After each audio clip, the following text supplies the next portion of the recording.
It's one of those days where you put a comfortable sweater on and you just go about the day.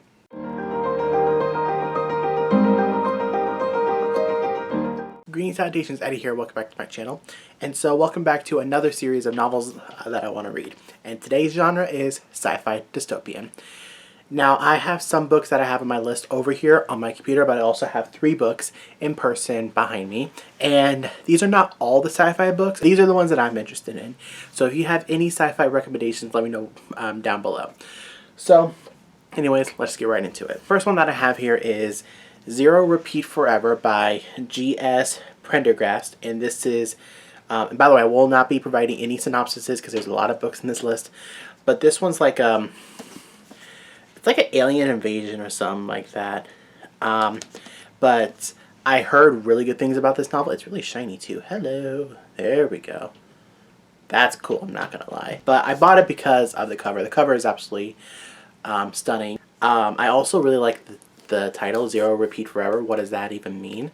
And I want to know what this orb, like cotton ball thing is all about. And on the back, the blurb says, I move my head slightly, careful not to disturb him, and press my ear onto his abdomen.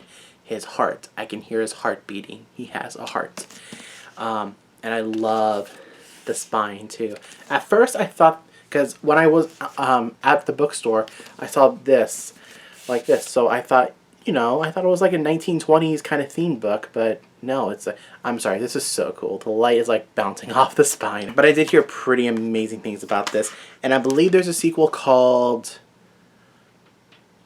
I'll put the sequels cover over here, over Divergent. So I have this one. Next one is sort of a fantasy, science fiction, steampunk novel. So I'm going to include it, and that is Jim Butcher's The Aeronauts Windlass, the first in the Cinder Spires series. And this one's another glowing one. Is my camera dirty? It is a long book. I believe there's a second book only. I don't know if there's a third book. But I am excited to get into this. Maybe my first book that I will read from him, because it does sound like something I would definitely enjoy. Do not focus on that. Focus on me. Thank you. The next one is The Thousandth Floor by Catherine McGee. This is like a Gossip Girl in the future, and honestly, I'm down for that. Anything that has like a teen drama kind of thing, I'm gonna enjoy. And also anything that's comparable to that of Gossip Girl, I'm gonna read. So this one's set in Manhattan 2118. Also, this cover's outstanding as well. Now onto the books that I don't have but I want to own. And I'll stand over here and put the covers right in front of Divergent. So the first one is The Stars WeSteal by Alexa Dawn, and this one is sort of like a Bachelor and selection in space.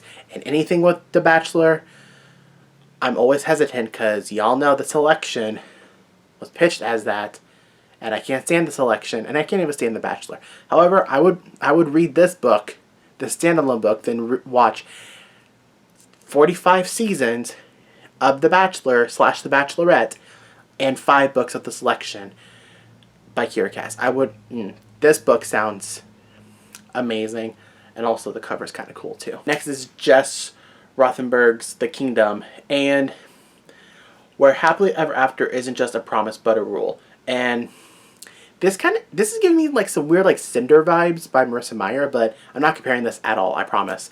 But it does sound interesting, and I also love the cover. I love that the girl's face like splitting and it's like an android underneath. My guess is that it's like everybody has to be paired up with someone, or a prince, or any royalty has to be paired up with somebody. So this one does sound interesting. Now the next 2 books are by Neal Shusterman, but this one is by Neal Shusterman and his son Jared, and this one's called Dry, which I've heard really mixed things about, but it has a high rating on Goodreads. It has like a 4.04 out of 5. This is a standalone where I believe it's like the drought, like a drought-inspired story or something like that, but I didn't realize that the teardrop or the water drop is like turning into fire. I think that's pretty cool, and I'm excited to read this too. I love Neal Shusterman. I love the Unwind series. I love the Skinjacker series. If you guys have not read the Skinjacker trilogy, I like it. Not a lot of people did, but I like it. And the other one is Scythe, which is the first book of a dystopian trilogy, which I've been told is like the best dystopian trilogy since The Hunger Games. So that's saying a lot. But I'm guessing it's dealing with like death, considering that it has like the scythe, and the scythe is like a symbol for death, or like the Grim Reaper. So that's exciting. And the trilogy, I heard it gets amazing. My brother does have the first book, so I may borrow the book from him. The next couple books are by Brandon Sanderson, and this one's the Reckoner series, with the first book being Steelheart. I actually have no motivation to read Mistborn.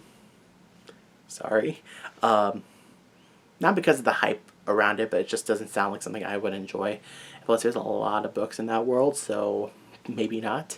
But I heard nothing but amazing things about his sci-fi novels, so I want to read Steelheart. And the other one is Skyward, and Skyward is like a high sci-fi, I think, and by the cover that I'm sharing today, it's looking like sci-fi, and also this cover is absolutely spectacular. But I keep hearing about this book everywhere, on Goodreads, Instagram. I heard it's like the best sci-fi novel ever, so that's exciting. The next is Marie Lu's Rebel, which is the fourth book of the Legend series, which began with Legend, Prodigy, and Champion.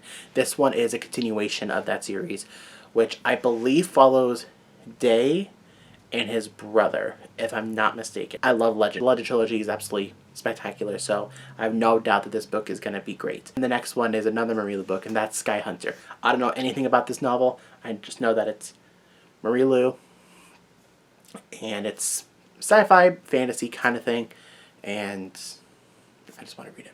And then the next one, of course, again, is another Marie Lu novel, and that's Warcross, which is it feels like a Ready Player One-esque book, but anything dealing with like video games and like, you know, virtual realities, I'm gonna love. And I love Ready Player One, the film. I haven't read the book. I heard the book is spectacular, but I love the film because it's just nostalgic. And then I have The God Game by Danny Toby, and this one, I'm putting this on this list because one, is sci-fi, and two, the cover is amazing. I think the cover is so cool, and also The God Game is like giving me like, it's gonna be out there, I apologize, playing God, or playing as God. You know, you're dealing with like people's lives, and kind of like Sims almost, but you know, I'm excited though. Then I have Ernest Cline's Armada. I'm really trying my best not to compare. I'm just saying what these plots, you know, sound like or remind me of. And this one's kind of like an Ender's Game-esque, which is kind of hard to sort of wrap my head around because I hate Ender's Game, because I just didn't like it, and also I don't want to support anything that's, you know, Orson Scott Card ever again. This book does sound like fun though, and I have no doubt that it's going to be great. It does have kind of a low rating, it has like a 3.5 on Goodreads, but I don't pay attention to those ratings because I like to read books because they sound good to me. I don't pay attention to ratings to determine if I'm going to read the book. If the book plot does sound interesting, I'm going to read it. I don't really give a about like, if the book has 2.7 out of 5, don't read this. I'm like, I don't care. The book sounds kind of good to me, so I'll read it. And I will be the deciding factor if I think it's a bad book or a good book. And the next couple books are by Amy Kaufman and Megan Spooner, who are the authors of one of my favorite trilogies, the Starbound series. And that is, the first one is The Other Side of the Sky, which is also pitched as a sci-fi fantasy. So, I don't know too much about this book. I just know that it's Amy Kaufman and Megan Spooner, and it's going to be great. And also the cover is spectacular. And then the other one is, what is it called? Unearthed, which is, it's giving me like a adventure sci-fi kind of thing. Because, you know, it's a cave and there's like stalagmites and diamonds and whatever. But, you know, I trust them. I do. I trust those two together. Amy Kaufman and Jay Kristoff together, I didn't like it. So, yeah. And also, I'm not putting Aurora Rising or Aurora Burning, whatever it's called, on this list because I have no desire to read that series. Next is Laura Beth Johnson's Goddess in the Machine. And this book sounds absolutely amazing. I heard really good things about it. The sequel is called The Devil in the Device or something like that. I believe it's just a duology, and I'm here for duologies. I feel like we need more duologies and standalones of YA literature. Just my opinion. But This does sound like a really good book, though. And also, I want to read it before the sequel comes out. Next is Melissa Lander's Starflight. I liked Alienated, but I didn't love it. I was told to read it because I really enjoyed the show. What is it called on CW? Starcrossed. I heard that. I kind of enjoy Starcrossed. And I was told that if I liked that series, I would like the Alienated series, which I can kind of see, but I didn't really like it that much. And also, it was kind of comparable to that of the Lux series by Jennifer L. Armentrout, which I didn't like at all because I didn't like Damon and I didn't like Kate, or Kat, whatever her name was. Starflight, I heard that it's better than that of her previous work, so that's a lot to say. But also, I love the cover of Starflight. I think it's so cool. Next is Andy Weir's The Artemis, excuse me. And he's the author of The Martian, which was turned into a film with Matt Damon. And I don't know if I will read The Martian because there's a lot of math and science, and I don't do math and science well. But this one, I don't know anything about this. I just heard that it's spectacular. Also, I really like the cover and how simple it is. And I really enjoyed the Martian film. So I do want to, if I like the Martian film, then I might as well just read the Martian book and read his other work. So that's where I stand. Next is a trilogy that I hear nothing but amazing things. That's the Firebird trilogy, starting with 1,000 Pieces of You by Claudia Gray. And Claudia Gray wrote the Evernight? Is that the vampire series? I think it's what it's called, Evernight, right?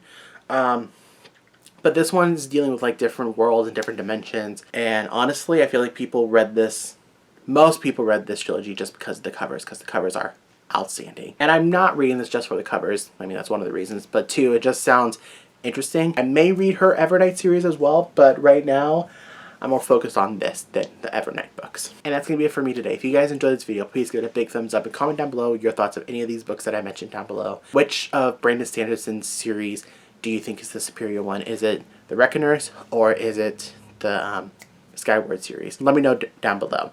Also, I hope you guys are having a blessed day and a blessed afternoon. And by the time this video goes up, it's going to be Thanksgiving. So happy Thanksgiving. Go ahead and just feast. No one's going to judge you for the weight gain. Ain't nobody going to be mad at you. You know what? We deserve it after this terrible year. So there's that. Anyways, like I said, like, comment, and hit that subscribe button for more content, and I will see you guys soon on my next video. Deuces.